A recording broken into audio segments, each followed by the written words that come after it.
নির্বাচনের তফসিল কবে জানালেন ইসি আনোয়ারুল। ডিবি নিউজ থেকে আপনাদের সাথে আছি আমি শারমিন সুলতানা। এবারে বিস্তারিত। ত্রয়োদশ জাতীয় সংসদ নির্বাচনের তফসিল ডিসেম্বরের প্রথম ভাগে ঘোষণা করা হবে বলে জানিয়েছেন নির্বাচন কমিশনার ইসি মোহাম্মদ আনোয়ারুল ইসলাম। গণভোট সংসদ নির্বাচনের আগে হবে না পরে হবে বিষয়টি এখনও নির্বাচন কমিশনের নজরে আসেনি বলেও মন্তব্য করেন। শুক্রবার ৩১ অক্টোবর পটুয়াখালী সার্কিট হাউসে সাংবাদিকদের সঙ্গে মত বিনিময়কালে তিনি একথা বলেন। ইসি আনোয়ারুল বলেন, গণভোটের বিষয়ে সরকার কিভাবে প্রস্তুতি নিচ্ছে সে বিষয়ে কোনো সিদ্ধান্ত আমাদের কাছে এখনও পৌঁছায়নি। সিদ্ধান্ত হলে জানতে পারবেন।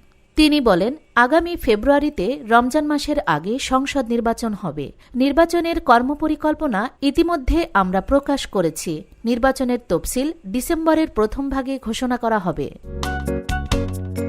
পিআর পদ্ধতিতে নির্বাচন হবে কিনা জানতে চাইলে মোহাম্মদ আনোয়ারুল বলেন, এটি সম্পূর্ণ রাজনৈতিক বিষয়। রাজনৈতিক সিদ্ধান্ত কি আসে সেটার অপেক্ষায় আছি। নির্বাচনী প্রতীকের বিষয়ে এক প্রশ্নের জবাবে তিনি বলেন, নির্বাচন পরিকল্পনা বিধিমালার মধ্যে কতগুলো প্রতীকের একটি তফসিল থাকে। এটি সময় সময় নির্বাচন কমিশন পরিবর্ধন ও পরিমার্জন করে। আমরা এ সম্পর্কিত কার্যক্রম সম্পন্ন করে ফেলেছি। প্রবাসী ভোটারদের আমরা নভেম্বর থেকে রেজিস্ট্রেশন শুরু করব।